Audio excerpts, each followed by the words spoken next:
Hello.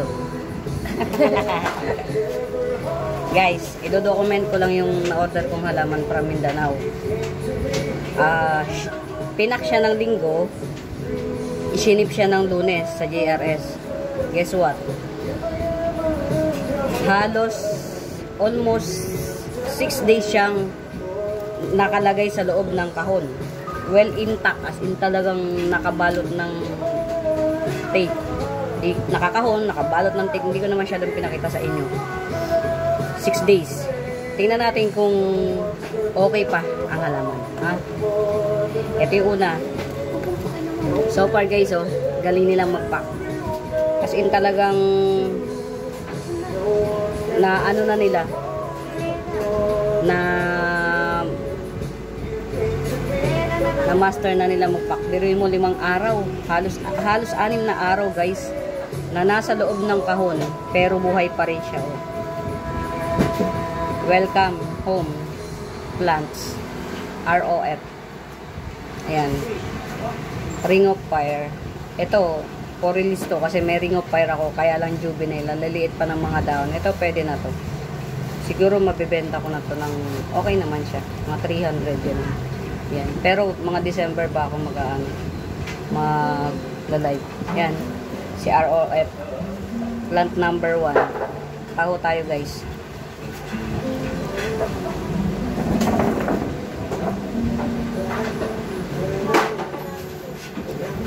Sayang.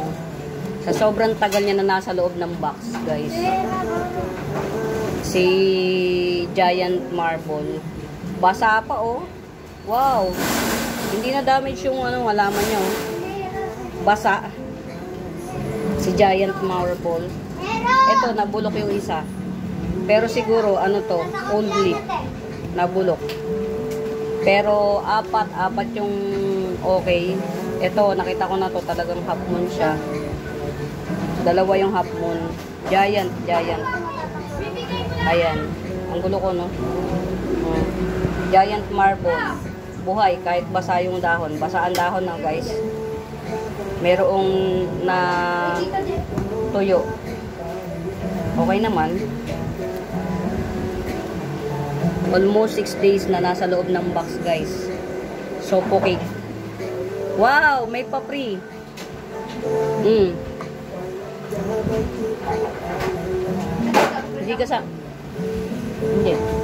Hindi kasama to sa minain ko guys. Ito yung pa-free nila.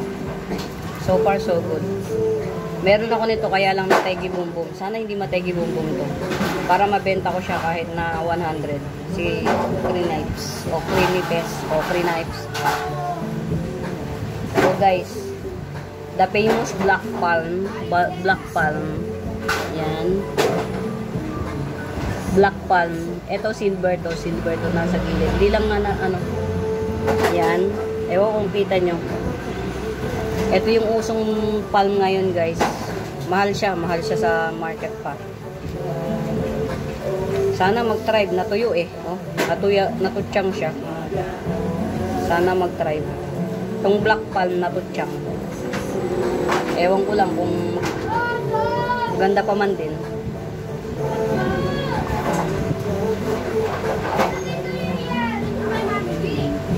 Mahal pa to guys sa market oh. Si Black Palm. Mahal pa siya sa market. Bali 3 yung in-order ko. Yan. Sana mag-try. Nakikita nyo ba yung gilid niya, yung gilid may silver. Tapos yung loob green. Dark green na parang black na nga siya. Kaya Black Palm. Yan. Nakikita nyo guys, harap. Ito yung likod niya. Yan. Pasensya na sa maingay ah. May pamangkin akong bungangero. 10 years old lang yata yung bungangero na.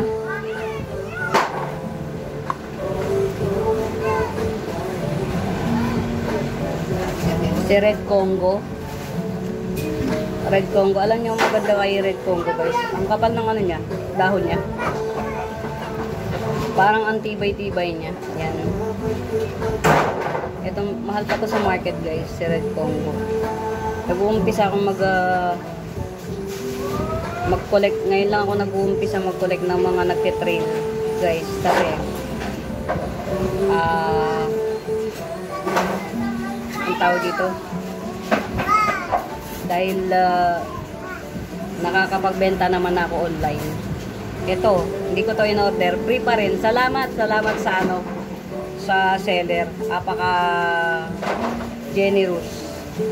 Salamat. Ayan, may pambenta na ako. Si Black Coma. Dun sa mga sa December may pambenta na ako. Ito pa. Medyo nakaka-disappoint kasi yan. Ito sana maganda. Maliit siya. Pero sana sana mag-thrive siya. Yan. Medyo mahal yung pagkabili ko. Hindi ko alam kung paano ko babawin. Pero may mga free naman. May mga free. Kaya okay naman. Ang kalat. Ito. Ayun, ito.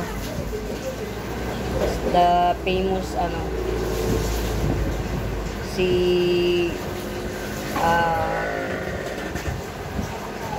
underrated Mayoy. Si underrated Mayoy. Yan. Giant Mayoy. Meron kasi ko dwarf. Sobrang naaagad na siya. Kasi mura ko nga lang binibenta. Pero kung ako yung papipiliin, parehas naman siya maganda. Pero mas gusto ko yung dwarf Mayoy. Ito. Giant Mayoy. Laki naman niya. Okay. Yung node niya laki.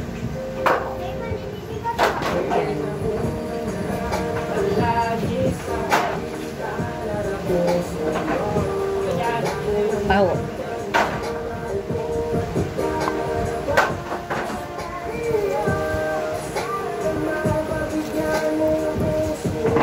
Ako. Si Giant Jungle Boogie. Hindi to si Green Ceratum, guys, ha.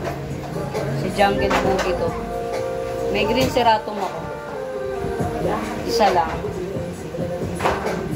Mother. May baby na siya, kaya lang siguro mga kalahating taon pa bago ko siya ma-harvest.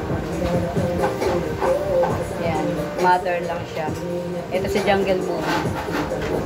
Si Jungle Boogie, ang lalalim ng ganito niya, yung ganito niya malalalim. Yan. Si Green Ceratum, di masyadong malalim, parang ganito lang si Green Ceratum. Yan, ito lang. Si Jungle Boogie, lalalim. Yan, ito. Ito, po-propa ko na to kasi ano na niya nagtitrail na siya. Kaya automatic mapopropa na to. Tapos, eto si, daw to sabi nila, dun sa in-orderan ko, fern daw to. Hindi ko lang alam kung totoong fern siya. Kasi, hindi ko alam kung saan siya nakabilong Parang Dracena na, ewan. Pero sabi nila, fern daw to. Ewan ko lang din. O, ayan. Sabi, fern daw. Wala lang, nagandaan lang ako sa variegation ng halaman ng dahon niya. Mahal pabili ko dito, guys. Mahal pabili ko. Yan. Ano, guys, sasamahan nyo ba ako magtanim? Baka naman gusto nyo akong tulungan magtanim. Joke lang. Tama na lang kayo. Basta mahaba mga video ko. Pagka pinanood nyo, magtiyaga kayo, ha. Yan. Ito siguro automatic. Pag hiwa-hiwalayin ko na kasi ang laki niya, ang laki ng base niya. Actually, 150 to. Hindi nila masyadong binigay ng mura kasi apakadami daw. Dami. Okay na rin. Maganda naman. Ito, pero para bang para siyang nakarelate sa sa mga bamboo series. Yan. Pero yung niya, yung parang bamboo nga, parang sa yung mga Chinese bamboo series. Kaya lang di ko alam kung ano. Pero matagal na gusto ko na itong halaman na to. Lalo na pag piniflex nila. Yan. O, paano guys? Yun lang muna. So far, so good. Lahat ng halaman. Kahit na almost 6 days siya na naipit sa, ano, sa warehouse. Okay. Buhay na buhay yung mga plants. Konting babad mo lang sa tubig, gagano na sila ulit. Yan. O, next. Itatanim ko na to. Bye-bye na guys.